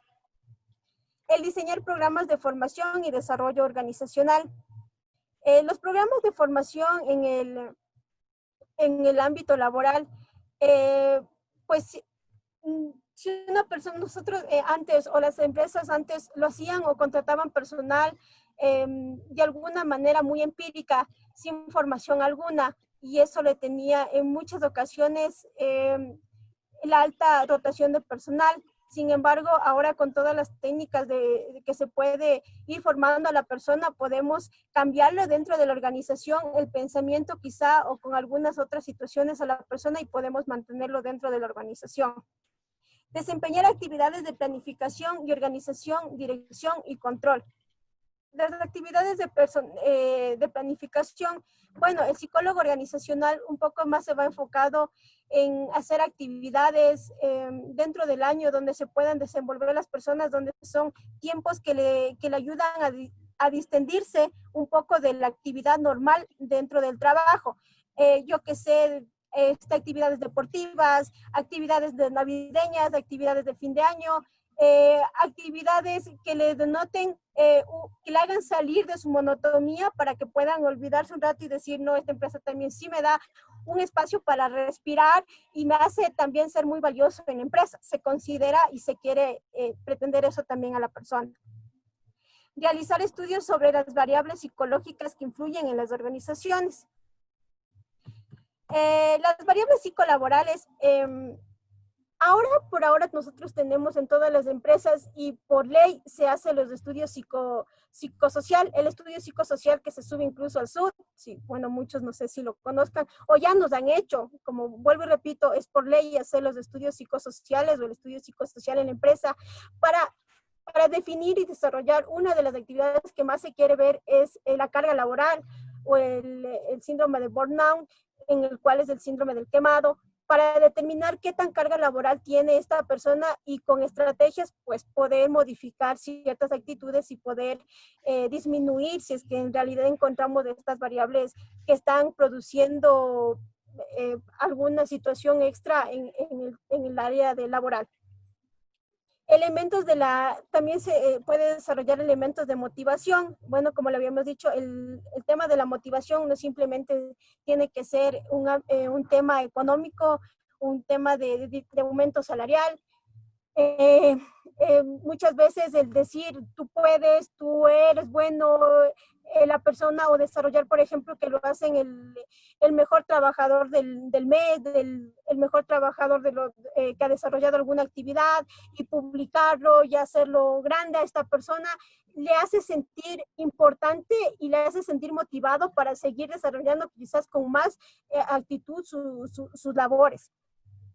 El evaluar el clima laboral. Evaluar el clima laboral es una de las principales actividades que desarrolla un psicólogo laboral dentro de las organizaciones, puesto que ahora por ahora es un tema muy, muy importante que va dentro incluso de los test organizacionales, elaboran y evalúan este clima laboral, porque muchas de las veces tenemos personas que son acosadas por los mismos jefes, y no lo dicen, no lo cuentan, no lo indican y se tragan eso. ¿Y a qué conlleva esto? A que obviamente siempre va a repercutir en la productividad o en el desarrollo de sus actividades muy, muy por debajo de lo normal que se puede considerar. Entonces, evaluar este clima laboral es muy importante para poder desarrollar actividades que vayan de la mano para poder recuperar una actividad normal, digámosle, dentro de una persona. Eso es mi participación. A continuación va a presentar Edward. Profe, ya le compartí la pantalla. Yo continúo. Es ella. Perdón, Elizabeth. Ya. Perdón.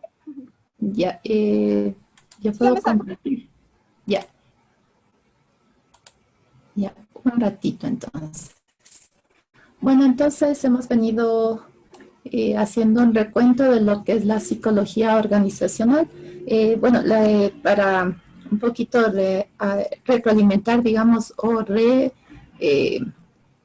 reaprender. Entonces, la psicología organizacional es el campo de la psicología que se dedica a estudiar a la persona o al individuo en una organización, cómo actúa, cómo piensa, cómo siente en una organización, para que sea mejor su trabajo, para que sea más eficiente, más efectivo y que pueda colaborar con los fines y con las metas de la organización.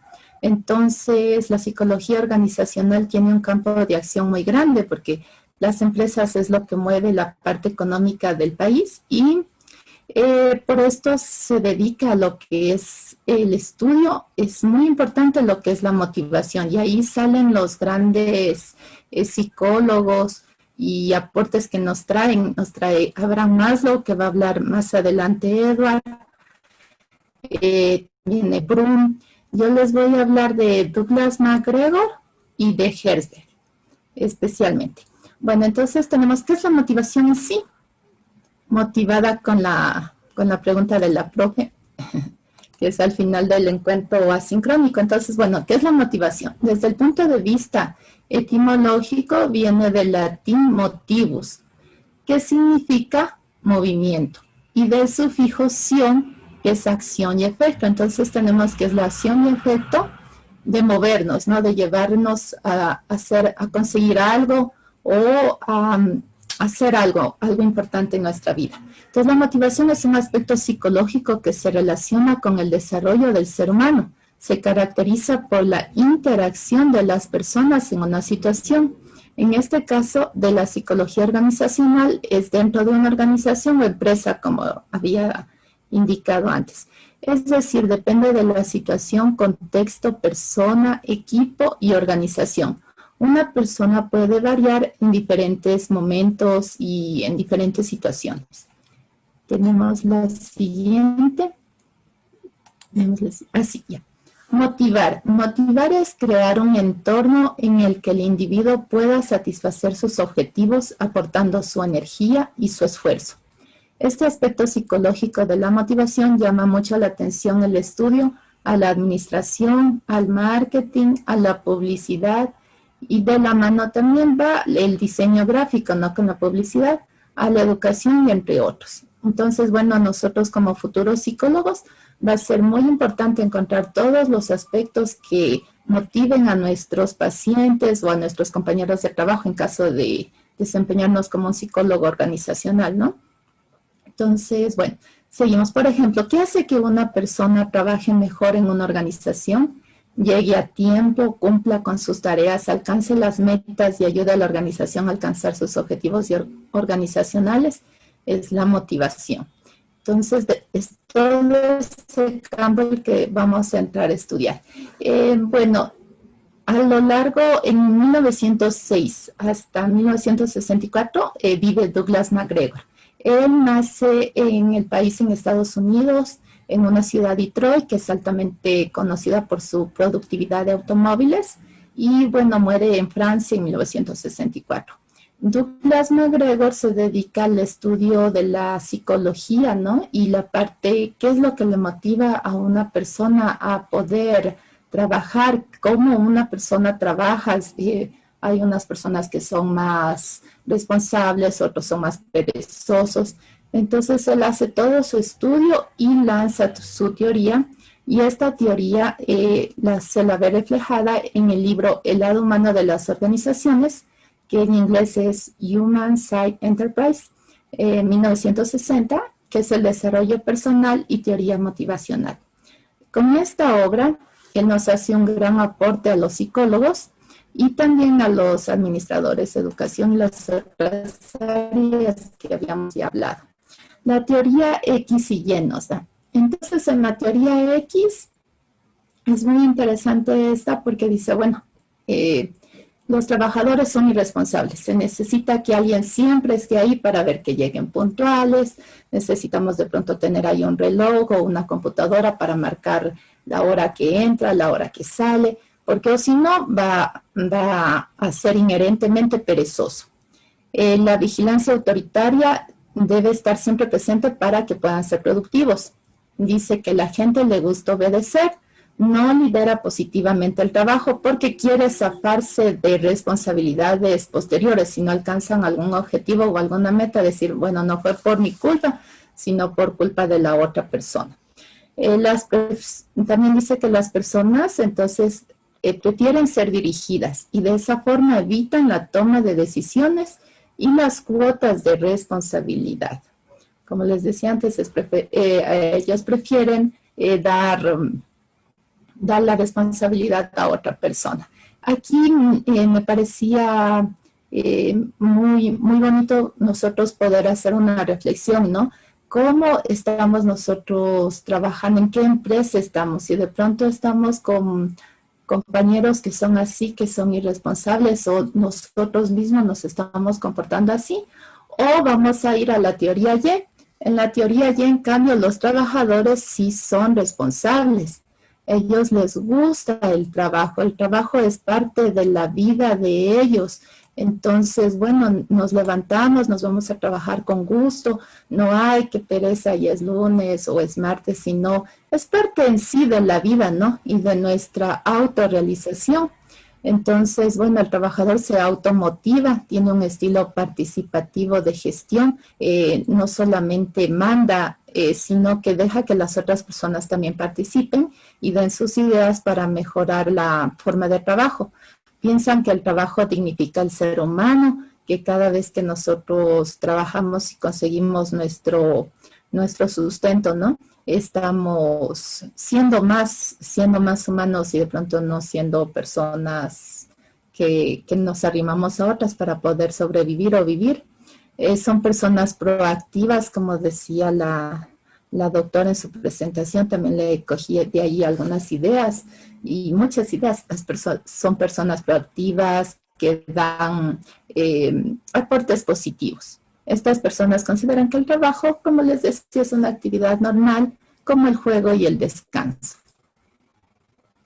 Bueno, de todos modos, aquí en Detroit hubo también otra persona, aunque no fue un psicólogo organizacional ni un psicólogo, está Henry Ford, que es un ejemplo de un empresario que aplicó la psicología organizacional. Él pensaba que la calidad significa, una frase célebre de él es, calidad significa hacer las cosas bien cuando nadie te está viendo. Y bueno, él puso algunos principios como la productividad. Productividad es mayor producción de autos sin sacrificar la calidad y bajando el precio para el público. Bueno, él se puso a pensar en su fábrica, ¿no? Decía, si un obrero hace, por ejemplo, un auto, pone algunas piezas, ¿no? Para completar un auto en un día y tenía yo digo un caso hipotético, ¿no? Tenía 4 obreros haciendo un auto.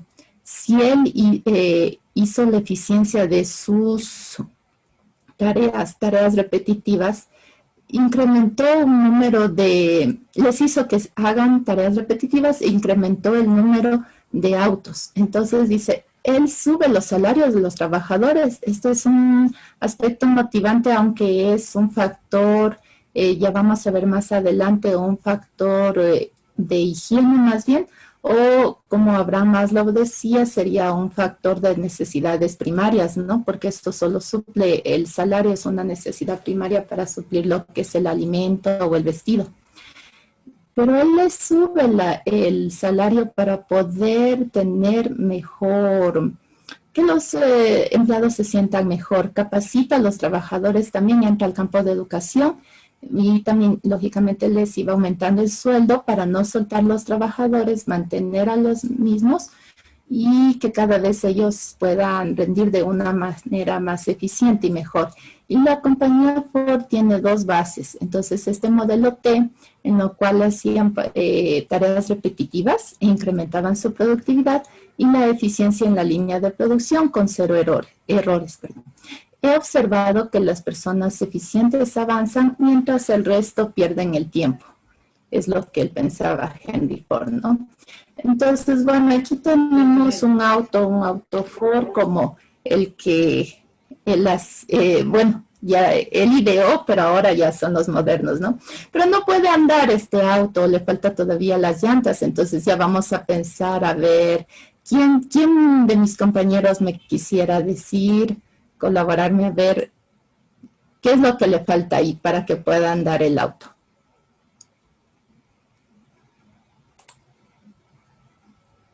Las llantas. Ya, muy bien. ¿Y en las llantas qué le pondríamos ahí? En las llantas, ¿será de pronto qué factores hemos visto en este día, digamos, que nos pueda mover a alcanzar, llegar a alguna meta, algún lugar o alcanzar un objetivo?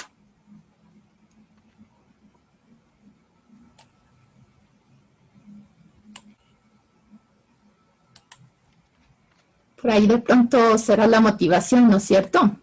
Puede ser. Bueno, entonces mire, aquí tenemos una llantita, tenemos la motivación. La motivación es lo que nos va a mover para alcanzar un objetivo o una meta. El liderazgo también, aquí teníamos el ejemplo de Henry Ford, que fue un gran líder y un gran visionario, ¿no? Entonces, eso también nos ayuda a llegar. La educación y la capacitación, porque en este caso de Henry Ford decía que tenía muchos empleados que ni siquiera sabían leer y escribir, eran analfabetos, y a Henry Ford le interesaba que su gente se capacite, se eduque. Y en este entonces ya hablar de analfabetismo dentro de empresas ya es mínimo, todavía puede haber, pero es mínimo. Pero de todos modos, si nosotros tenemos algún rato la responsabilidad de dirigir de pronto el departamento de bienestar o ser psicólogos organizacionales o liderar una empresa, tenemos que preocuparnos por educar a la gente, se capacite. Ya no será que se les va a enseñar a leer y escribir, pero que sigan estudiando su pregrado, su posgrado, y eso va a ayudar también a que se puedan autorrealizar y se comprometan más con la organización. Y también tener objetivos claros y verificables en la empresa. En los objetivos claros, a dónde vamos a llegar y cómo lo vamos a conseguir, ¿no es cierto? Entonces, todo esto es importante para que ya nuestro carro, como en el caso de Henry Ford, ya marche, ¿no? Y aquí tenemos un ranking empresarial, empresas más grandes del Ecuador. Por ejemplo, tenemos a la primera, es la corporación La Favorita, después tenemos Conecel, El Rosado, Pronaca y Vinadej. Voy a hablar un poco de La Favorita y Pronaca. Estas dos empresas se preocupan mucho de la parte humana, no solamente de conseguir los objetivos, digamos, económicos, los objetivos empresariales, sino también de la parte humana. Entonces tienen claro su visión, su misión, los objetivos, y así los empleados pueden tener una idea de a dónde van a ir, cómo van a ir y cuál es el perfil del empleado dentro de la empresa. También saben que las empresas se preocupan por ellos, que les ayudan para capacitarse, para educarse, que les ayudan si es que en algún momento tienen algún problema, también de pronto si necesitan el transporte. Entonces, toda esta parte es muy, muy importante tener en cuenta en las organizaciones. Entonces, bueno, ¿a qué se debe su éxito? Le pusimos aquí. Aplica buen manejo del talento humano, un buen manejo del ambiente organizacional, un salario digno, con seguridad y buen liderazgo. Entonces, también los objetivos y metas claras y verificables. Claro, porque puede ser todo bien bonita la empresa, pero si no nos da el salario digno que puede suplir nuestras necesidades básicas, de pronto como es la alimentación, como es el vestido, el transporte, no va a seguir ese empleado. Entonces, toda esta parte tenemos que tenerlas bien en cuenta para que nuestros empleados, en caso de tener una organización o trabajar en una organización, puedan estar seguros y puedan durar el más largo tiempo. Ya, y de aquí tenemos la teoría motivacional según Herzberg. Él nos dice la teoría de los dos factores, o también conocida como la teoría de la motivación y de la higiene. En el factor de higiene tenemos a los factores económicos. Entonces, bueno, le dice higiene, lógicamente el salario, el sueldo, las prestaciones, toda esa parte le ve como un factor muy importante dentro de lo que tenemos las teorías de la motivación. Condiciones laborales también, que debe haber una buena iluminación, una temperatura adecuada, un ambiente físico también que sea bonito, que sea limpio. Y bueno, en estos días nosotros ya de la pandemia nos hemos dado cuenta, necesitamos de pronto un pad mouse ergonómico, ¿no es cierto? Para que no nos duela el brazo, la muñeca, necesitamos un asiento que aguante el tiempo que vamos a estar sentados y toda esa parte. Entonces, ya habían desde hace 100 años, digamos, ya hicieron los experimentos que si suben la iluminación en un lugar de trabajo, en una fábrica, aumenta la productividad. Le bajan la iluminación, baja la productividad. Igual también se había visto algunos estudios, si es que se pone música, sube una música suave, no realmente como música de pronto clásica, sube algunas actividades que hacemos, ¿no? Algunos aspectos productivos.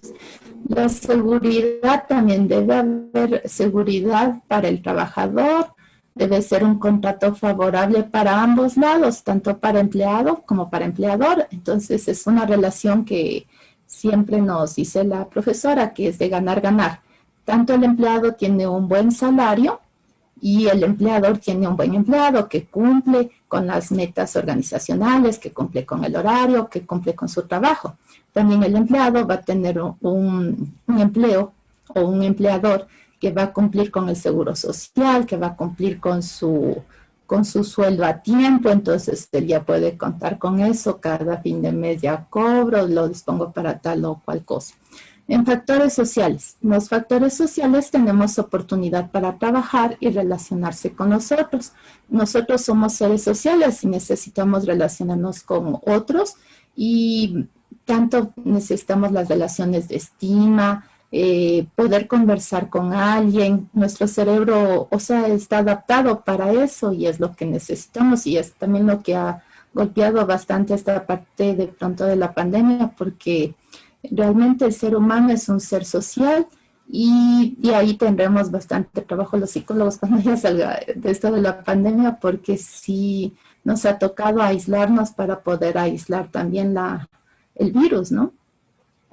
Pero de todos modos ahorita tenemos cómo conectarnos, que es ahorita la parte tecnológica, vía Zoom, vía algunas plataformas, pero sí va a haber algunas consecuencias, digamos, en la parte social y en la parte, digamos, psíquica de las personas.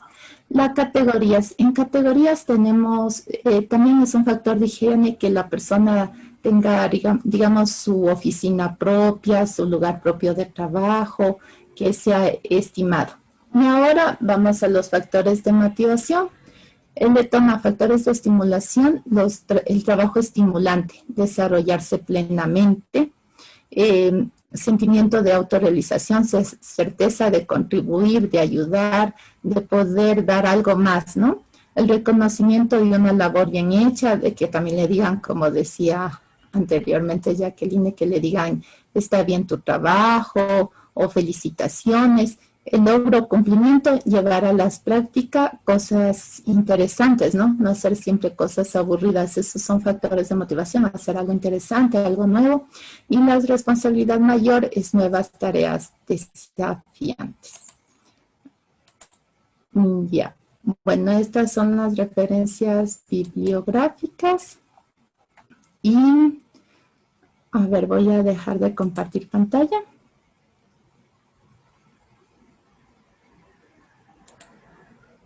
Ya dejé, ya. Entonces, también es importante en la parte de la psicología organizacional la ergonomía. Nosotros debemos estar, como decía, en un ambiente adecuado de trabajo. Toda esa parte también es muy, muy importante. Entonces, porque no solamente hay que hablar, sino hacer.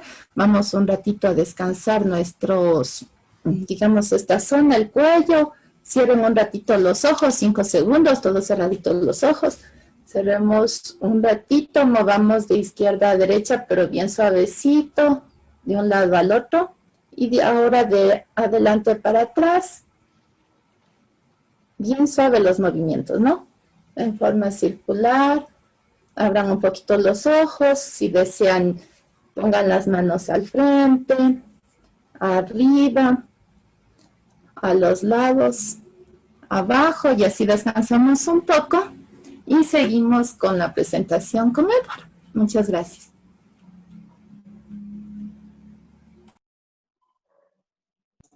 Buenas tardes. ¿Sí, se me escucha? Sí. Ya, ok. Ahora continúo yo. Como les comentaba, empezamos con lo que es la pirámide de Maslow, que, bueno, está más comentado que cualquier otro tema. Así que no me voy a profundizar mucho en esto, solo comentar lo básico, como por ejemplo los escalones, que viene a ser lo que hay que cumplir en todo trabajo, todo trabajo que existe. Empezamos por las necesidades fisiológicas. Al entrar a un lugar de trabajo, se debe tener en cuenta qué va a cubrir este tipo de trabajo. Por lo que conlleva a las necesidades básicas de vida, el aire, agua, comida, refugio, calor, sexo y sueño, que, bueno, es lo básico para una estabilidad. Necesidades de seguridad, la protección, seguridad, orden, ley, límite y estabilidad. Necesidades sociales de amor y pertenencia, eso ya conlleva más una parte dentro del hogar o de la familia, el afecto, relaciones y el trabajo en grupo. Eso ya sería parte dentro de una institución o organización que contrate, en la que te contrates o te contrate. Necesidades de estima, el logro, estatus, fama, responsabilidad y reputación. Esto va subiendo a medida que vas obteniendo mejores resultados y vas superándote a ti mismo como persona. Necesidad de autorrealización y lo que conlleva el crecimiento personal. Ya sería como el pico de todo lo que has logrado. Adicional a esto, quiero comentar lo que son los niveles del consumidor. Estos niveles son como que los baches que podrías encontrar dentro de la pirámide. Comenzamos con el nivel del subordinado, que es son preguntas que una persona se hace dentro de una empresa o dentro de un proyecto que esté planteando él, como por ejemplo es ¿para qué quiero lograr aquello por lo que me estoy esforzando? Será por estabilidad económica, ¿cómo se llama? Por total independencia o por presión familiar. Hay casos en los que, bueno, no es muy común ya en esta época porque no hay tantas personas que se queden hasta mayores viviendo en casa de padres, pero también se da casos en los que ya a los 18, 19 o 20 ya los mismos padres les impulsan a buscar un trabajo y que se, se deslinden de la familia totalmente, bueno, no totalmente, sino en el ámbito de no ser mantenidos. Esto se da mucho más en Estados Unidos, que a los 18 es como que se coge al hijo, se manda a trabajar y él ya mismo gana su propio dinero y como que busca una estabilidad económica propia más fácilmente. Después tenemos lo que es el nivel básico, el para qué me esfuerzo. Esta es una cuestión más de percepción, de si es que ocurre algún tipo de problema, qué es tiene buenas o malas influencias con respecto a lo que está logrando, y cuando se da cuenta de que su negocio, su trabajos en lo que está estudiando tiene competencia, que es aquí donde más fácil cae la gente, donde dice, pero si es que yo estudio tantos años y él ya estudió, pero tiene experiencia, le van a contratar a él y no a mí. Es tipo, son más inseguridades que otra cosa. Y el nivel súper ordenado, que es el por qué deseo alcanzar aquello por lo que me estoy esforzando. Este normalmente ya se da en la etapa de necesidad de estima y necesidades de autorrealización. ¿Por qué?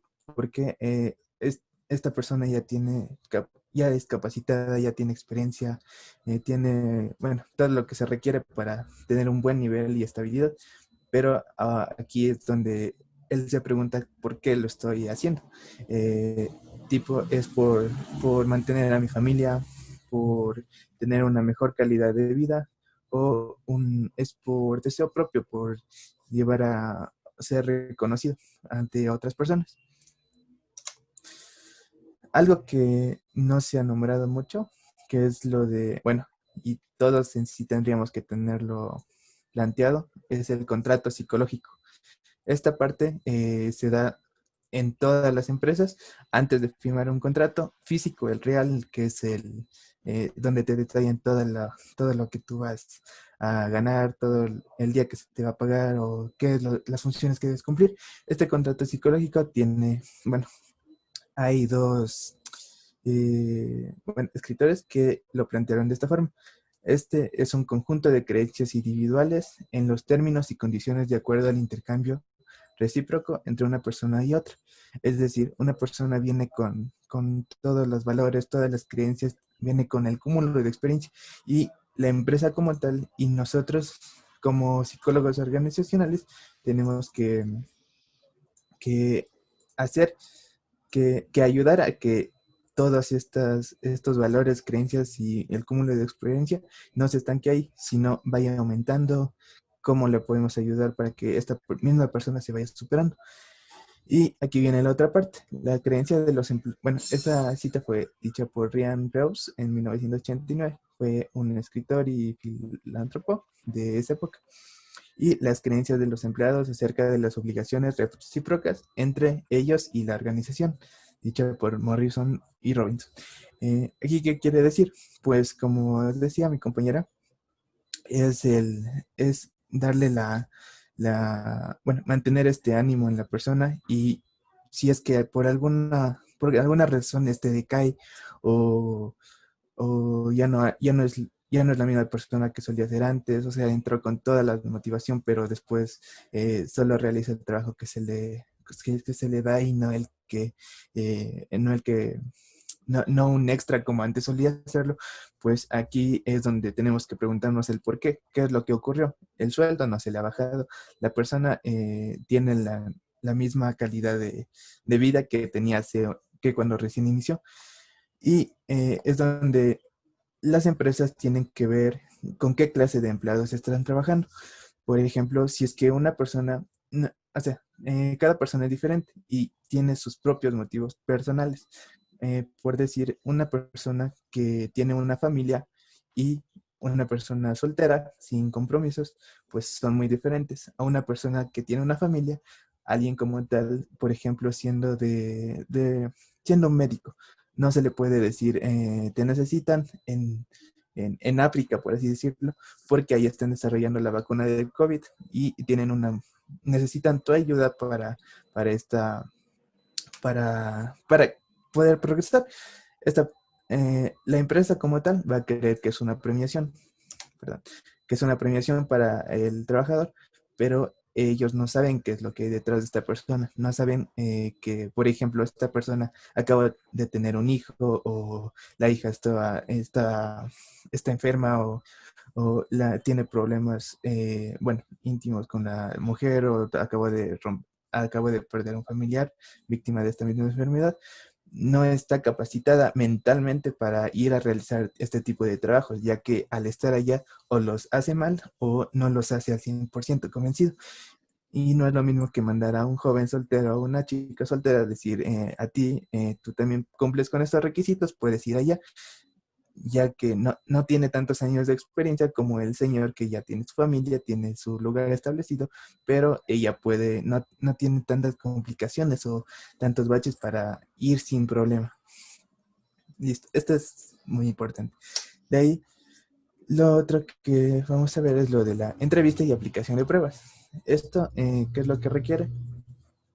Esto es lo que, bueno, se da en todas las entrevistas de todas las empresas cuando un psicólogo va a realizar la entrevista.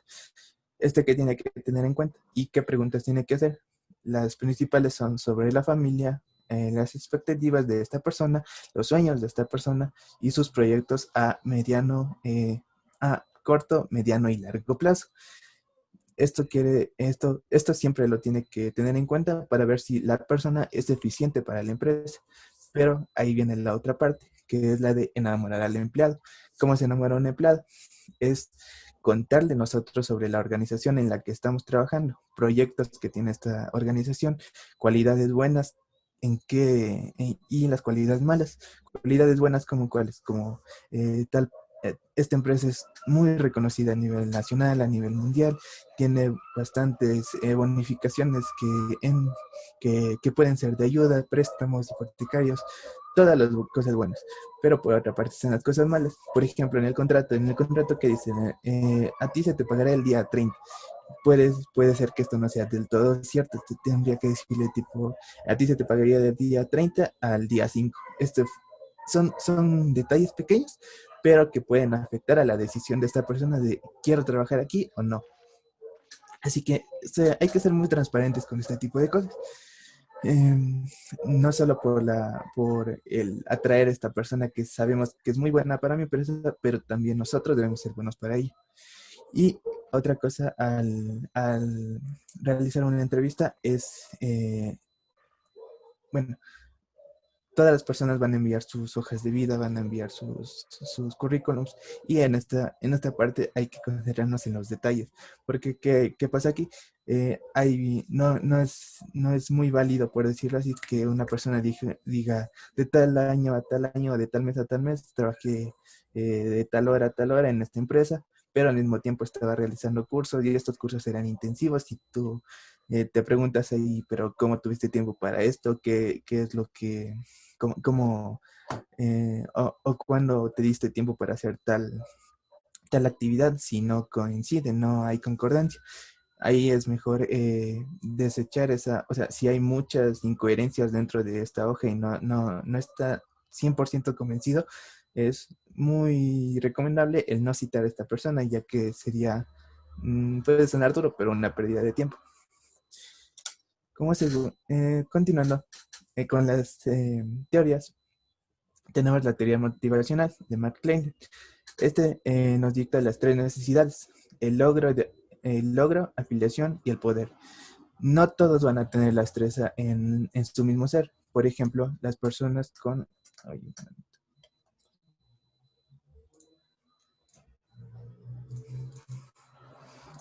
listo. Por ejemplo, las personas con afiliación necesitan mantener en contacto, conservar las amistades, eligen para trabajar ante un amigo que un experto, crean un buen clima y no les gusta estar solos. El poder de influencia: ayudan a los demás sin que se los soliciten, son activos en las tramas de poder de la empresa, expresan emociones de forma abierta, influyen sobre los demás para que logren resultados. Y los de logro son resistentes al estrés, se responsabilizan personalmente, buscan expertos en que apoyarse, asumen riesgos y se marcan objetivos. La teoría de McLean se basa en estos tres tipos de necesidades. Y se toman como una fuente de motivación, ya sea propia o de compañeros internos. Aquí hay que diferenciar lo que una empresa puede darle a cierto tipo de persona. Por ejemplo, a la de logros siempre busca la perfección, siempre busca la superación propia y el estar, el ser igualmente reconocido dentro de la empresa por cada cosa que se le hace, que se le manda a hacer, o cada trabajo que tiene, ser perfecto. El de la afiliación: estas personas buscan siempre estar en un grupo y son muy cooperativos, no están del todo seguros de trabajar solos, pero al mismo tiempo cuando dicen tal persona tiene que trabajar con estas personas, pues lo pone el 100% de esfuerzo para que todo el grupo salga adelante. Y aquí vienen los más, bueno, para las empresas son los más fuertes o los pilares más fuertes que tienen: el de poder de influencia. Estas personas son las que están dispuestas y tienen la capacidad de aceptar retos y dificultades, pueden manejar cierto tipo bueno, ¿cómo se dice? Cierto tipo de actividades que otras no. Continuando, tenemos a la teoría de Bloom. Dentro del comportamiento y organización, lo básico de la motivación se compone en tres dimensiones: las expectativas del individuo, del esfuerzo que conducirá al rendimiento previsto, y la instrumentalidad de este rendimiento se basa en el logro de un resultado determinado. La teoría de expectativa de Bloom tiene una instrumentalidad de importancia percibida por la acción, es decir, no es lo mismo que a una persona que recién está ingresando, no, a una persona que ya tiene su tiempo en la empresa, le mandes a arreglar archivos, que decirle a arreglar los archivos o documentos en una computadora, que decirle a este mismo empleado, tú busca los busca objetos o busca productos que estén en el auge de ventas, que sean un top ventas y que sepas, que tú creas que se pueden lanzar dentro de esta empresa y sea un éxito. O sea, son extremos súper diferentes que dando una de estos trabajos a la persona, sea que se le desmotive o se le motive más.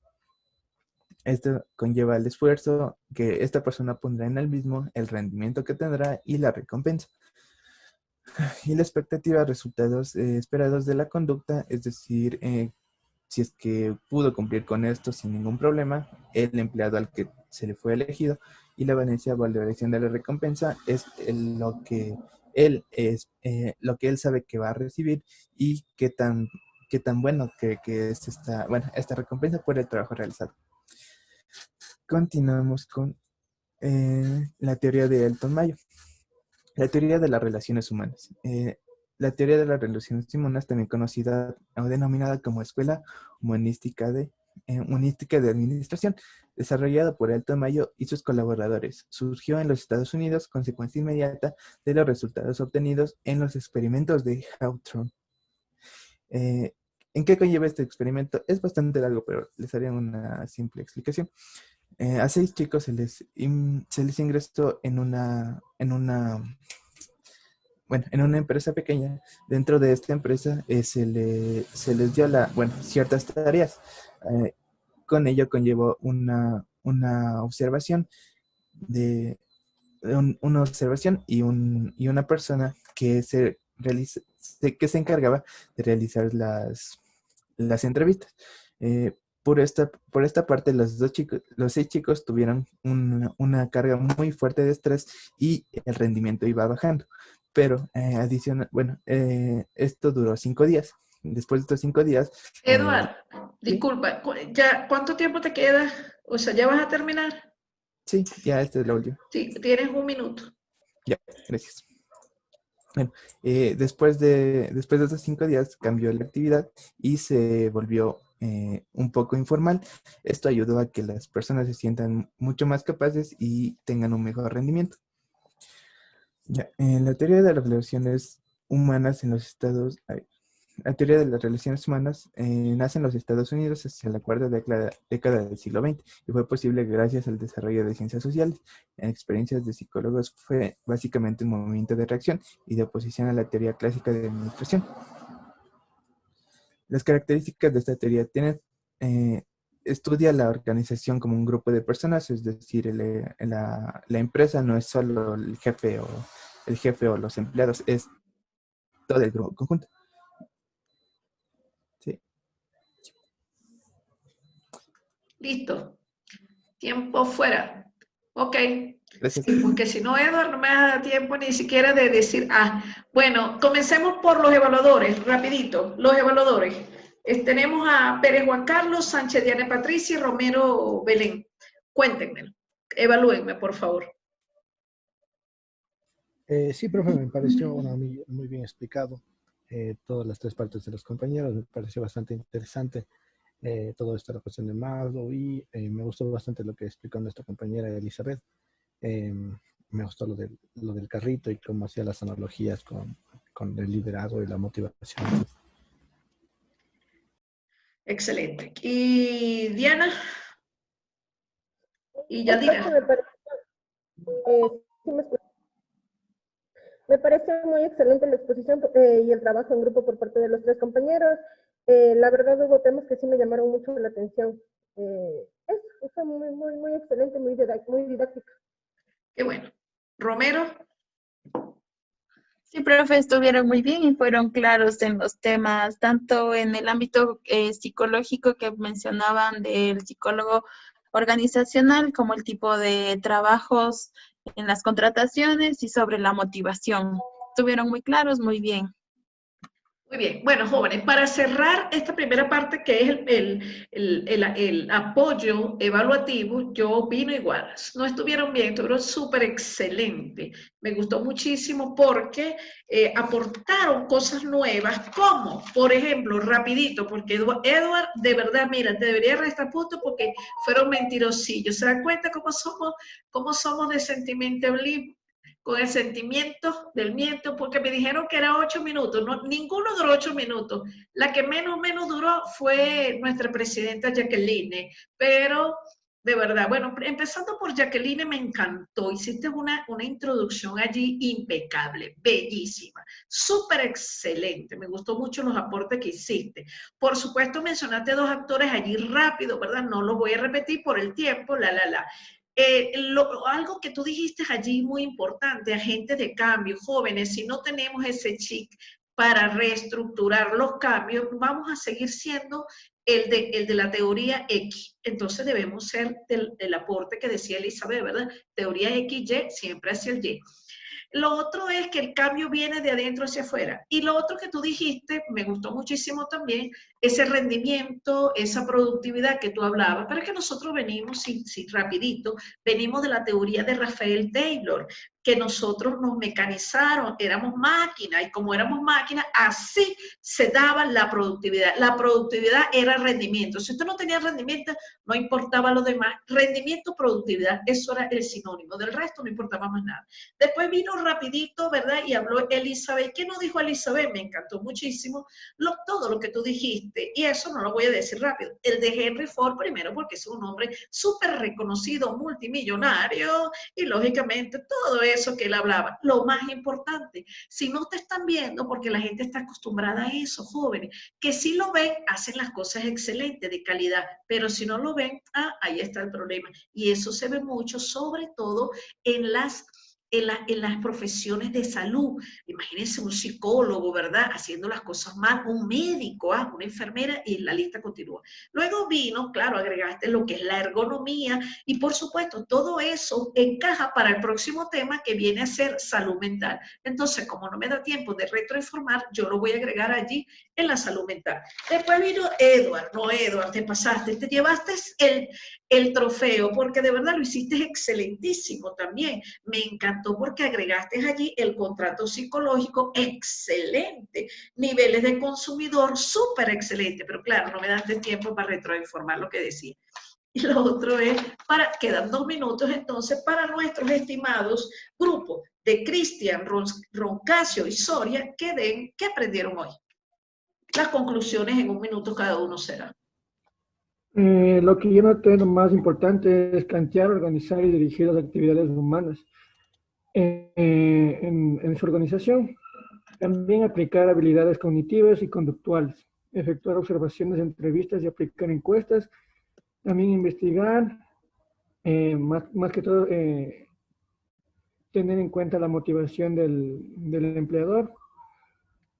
Eso, diagnosticar, evaluar, integrar, aplicar habilidades cognitivas, sociales y técnicas, por lo que más me llamó la atención. Excelente. Diseñar programas de incentivación al personal. Muy bien, excelente. ¿Y María Roncasio? Que como seres humanos siempre estamos ejerciendo la motivación, y nos importa mucho la motivación, más que todo en el campo laboral. Siempre y cuando haya motivación, vamos a desempeñarnos como buenos trabajadores, buenos compañeros, y por ende generar un buen ambiente laboral. Excelente, María. ¿Y Soria? A mí me llamó la atención lo que dijo Henry Ford, que es un ejemplo de empresario que aplica la psicología organizacional, que mientras se capaciten los trabajadores, se les da un bienestar de trabajo, ellos van a hacer su trabajo de mejor manera.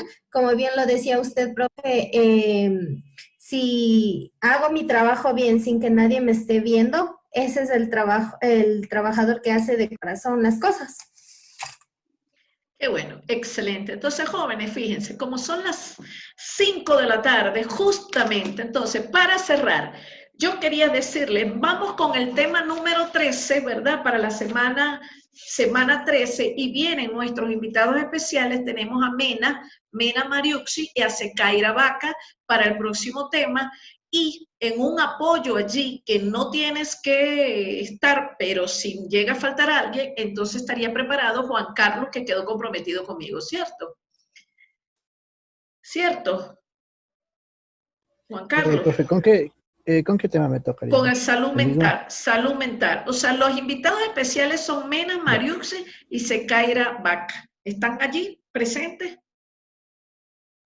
Sí, profe, aquí estamos. Muy bien. Y por supuesto, luego viene el tema 14 y 15, pero yo iba a dar esa información, pero Edward se extendió, entonces se lo hago saber con la presidenta por el mensaje para que les explique qué quiero en la semana 14, para que lo traigan antes en la semana 13 para revisar algunos detalles allí. Bueno, jóvenes, por el momento de cerrar nuestro tema, nuestro sincrónico. Entonces, hoy hablamos, ¿verdad? Recordemos lo aprendido y, por supuesto, conversamos sobre qué trata la psicología organizacional, que es excelente, muy bueno el recorrido. ¿Qué es la motivación? Lo explicó Elizabeth, ¿verdad? Con ese explicación. Recuerden que si no estamos motivados no vamos a hacer cosas bien. ¿Cuáles fueron los aportes teóricos? Hay muchísimos aportes teóricos sobre la motivación, ¿verdad? Ya lo hicieron ver, igual están allí en la clase grabada. Y bueno, nuestra Universidad Israel nos invita. Nos vemos en la próxima clase y que tengan un excelente fin de semana. Que la energía de la prosperidad, de la expansión y la felicidad nos acompañe siempre. entonces el próximo encuentro. Profe, gracias.